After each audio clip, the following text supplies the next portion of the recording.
Okay, अस्सलाम वालेकुम dear students. आज हम क्लास 9 के chapter number 1 the science of biology के इंट्रोडक्शन को स्टडी करेंगे। ओके, नोट नंबर 1 देखें।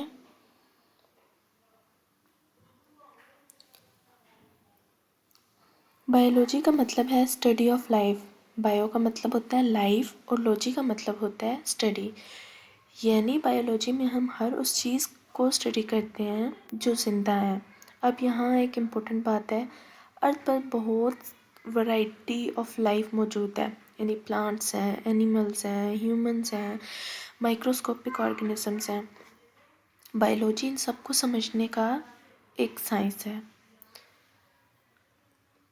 नेक्स्ट नोट पे आ जाए। What is life? लाइफ क्या होती है? हर वो चीज़ जो ज़िंदा है उसमें कुछ कॉमन फीचर्स होते हैं, जैसे कि ग्रोथ, टाइम के साथ साथ साइज इंक्रीज होता है, ठीक है। उसके बाद है रिस्पायरेशन, एनर्जी प्रोड्यूस होती है, रिप्रोडक्शन, अपनी जैसी न्यू ऑर्गेनिज्म पैदा करना, रिस्पॉन्स, इन्वायरमेंट को रिएक्ट करना, एक्सक्रीशन, वेस्ट रिमूव करना। एग्जाम्पल समझो, एक प्लांट आहिस्ता आहिस्ता ग्रो करता है, सनलाइट की तरफ मूव करता है और अपनी लाइफ का प्रोसेस जो है उसे करता है। लेकिन अगर हम स्टोन को देखें, ठीक है, वो ना तो ग्रो करता है ना तो रिप्रोड्यूस करता है, इसलिए स्टोन क्या हुआ, वो नॉन लिविंग थिंग है, जबकि प्लांट क्या है, वो लिविंग थिंग है। यहाँ से हम क्लियर डिफरेंस को समझते हैं कि नॉन लिविंग थिंग और लिविंग थिंग में क्या चीज़ डिफरेंट है। ओके, नेक्स्ट स्लाइड पे आ जाएं। Sub division of biology. अब हम आते हैं बायोलॉजी की ब्रांचेस की तरफ। बायोलॉजी बहुत वाइड सब्जेक्ट है, इसलिए साइंटिस्ट ने इसको डिफरेंट पार्ट्स में डिवाइड किया है ताकि हमें समझने में ना इजी हो जाए, हमें स्टडी करना आसान हो जाए। बेसिक इसकी डिविजन्स जो हैं वो 3 हैं। बॉटनी है, बॉटनी में हम लोग प्लांट्स को स्टडी करते हैं। नेक्स्ट जूलॉजी है, जूलॉजी में हम लोग एनिमल्स को स्टडी करते हैं। माइक्रोबायोलॉजी है, माइक्रोबायोलॉजी में हम लोग माइक्रोस्कोपिक ऑर्गेनिज्म को स्टडी करते हैं, वो ऑर्गेनिज्म जो हमें हमारी आम आँख से नज़र नहीं आते बल्कि हमें उन्हें देखने के लिए माइक्रोस्कोप की ज़रूरत पड़ती है। यानी लाइफ को कैटेगराइज करके उसे डिवाइड करके स्टडी किया जा सकता है। उसके बाद है स्पेशलाइज्ड फील्ड, यानी एडवांस फील्ड्स जो हैं। सबसे पहले एनाटॉमी। एनाटॉमी में हम लोग बॉडी का स्ट्रक्चर स्टडी करते हैं। नेक्स्ट है फिजियोलॉजी। फिजियोलॉजी में हम बॉडी के फंक्शंस को स्टडी करते हैं। दोनों मिलकर हमें बताते हैं कि बॉडी कैसे बनी है और कैसे काम करती है, ठीक है। एनाटॉमी हमें बताएगी कि बॉडी का स्ट्रक्चर कैसे बनी, कैसे है। फिजियोलॉजी हमें बताएगी कि वो काम कैसे करती है। नेक्स्ट है हिस्टोलॉजी। हिस्टोलॉजी कहते हैं टिश्यू को स्टडी करना। आगे है साइटोलॉजी। साइटोलॉजी में हम लोग सेल को स्टडी करते हैं, यानी माइक्रोस्कोपिक लेवल पर स्टडी होती है, ठीक है, वो चीज़ें जो हमें हमारी आम आँख से नज़र नहीं आती हैं।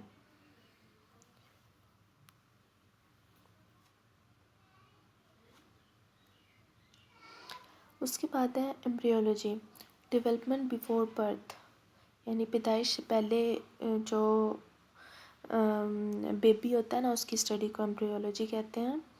जाइगोट, पहले एक सेल होता है, वो जाइगोट बनता है, फिर उससे फर्दर बेबी जो है वो बनता है, उसकी स्टडी को हम लोग एम्ब्रियोलॉजी कहते हैं। आगे जेनेटिक्स, हेरिडिटी होती है, यानी ट्रेड्स पेरेंट्स से चिल्ड्रन में ट्रांसफ़र होते हैं, उनको स्टडी करते हैं। टेक्सोनोमी, टेक्सोनोमी होती है क्लासिफिकेशन, लिविंग ऑर्गेनिजम्स को ग्रुप में कैटेगराइज करना और फिर उनको स्टडी करना, ठीक है। जैसे प्लांट्स अलग कैटेगरी में आते हैं, ह्यूमन अलग कैटेगरी में आते हैं, इसी तरह डिफरेंट कैटेगरीज बना दी गई हैं लिविंग ऑर्गेनिजम्स को, ताकि उनकी स्टडी जो है वो करनी इजी हो जाए। नेक्स्ट है ecology. Environment relation, living things और एनवायरनमेंट का आपस में इंट्रैक्शन, उनका ताल्लुक, उसके बारे में स्टडी करना। पैलेओन्टोलॉजी, ओके, इसमें हम लोग फॉसिल्स के बारे में स्टडी करते हैं,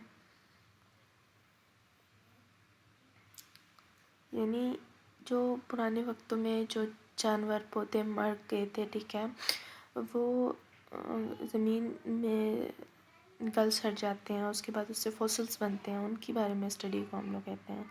नेक्स्ट है पैथोलॉजी। पैथोलॉजी में स्टडी होती है डिजीज़ के बारे में, यानी बीमारियां कैसे होती हैं, क्यों हुई हैं, क्या वजह है उनकी, सब कुछ उसमें पैथोलॉजी में स्टडी होता है। नेक्स्ट है इम्यूनोलॉजी। डिफेंस सिस्टम, बॉडी का प्रोटेक्शन, यानी हमारी जो लिविंग ऑर्गेनिज्म होते हैं उनका इम्यून सिस्टम क्या होता है, उनकी बॉडी की एक किस्म की सिक्योरिटी होती है, यानी उन्हें हार्मफुल चीज़ों से, बीमारियों से बचाने में जो हेल्प आउट करती है वो क्या होती है, इम्यून सिस्टम। तो उसकी स्टडी को हम लोग इम्यूनोलॉजी बोलेंगे। नेक्स्ट है फार्माकोलॉजी। फार्माकोलॉजी होती है मेडिसिन की स्टडी, ड्रग्स का इफ़ेक्ट बॉडी पर। अब ये ड्रग्स नशे वाली ड्रग्स नहीं है, साइंस की बायो की ज़बान में हम लोग ड्रग्स मेडिसिन को बोलते हैं। ओके, तो ड्रग्स का बॉडी पर क्या इफ़ेक्ट होता है, उसकी स्टडी को हम लोग फार्माकोलॉजी बोलेंगे। नेक्स्ट है माइरेन बायोलॉजी, यानी सी लाइफ। ओशन ऑर्गेनिजम्स को स्टडी करना, यानी जो जानदार जो हैं वो पानी के अंदर रहते हैं, पानी के अंदर ज़िंदा रहते हैं, उनकी स्टडी को हम लोग माइरेन बायोलॉजी बोलते हैं। इन सब का पर्पस है कि लाइफ को डिफरेंट एंगल से डीपली समझना। नेक्स्ट है इम्पोर्टेंस ऑफ बायोलॉजी। अब लास्ट में बायोलॉजी की इम्पोर्टेंस बहुत ज़्यादा है और डायरेक्टली हमारी लाइफ से रिलेटेड है। जैसे कि मेडिसन, डॉक्टर डिजीज़ ट्रीट करते हैं मेडिसन के ज़रिए। नेक्स्ट एग्रीकल्चर, क्रॉप्स इम्प्रूव होती हैं, फूड प्रोडक्शन बढ़ता है, ठीक है। एनवायरनमेंट में हम नेचर और इकोसिस्टम को प्रोटेक्ट करते हैं एनवायरनमेंट प्रोटेक्शन में, यानी बायोलॉजी के बगैर मॉडर्न लाइफ पॉसिबल ही नहीं है। तो स्टूडेंट, बायोलॉजी एक ऐसी साइंस है जो हमें लाइफ को समझने का कंप्लीट सिस्टम देती है। हर लिविंग थिंग, चाहे वो छोटी हो या बड़ी, बायोलॉजी का पार्ट है। ओके, टिल देन अल्लाह हाफिज़। नेक्स्ट क्लास में इंशाल्लाह मिलेंगे। ओके, अल्लाह हाफिज़।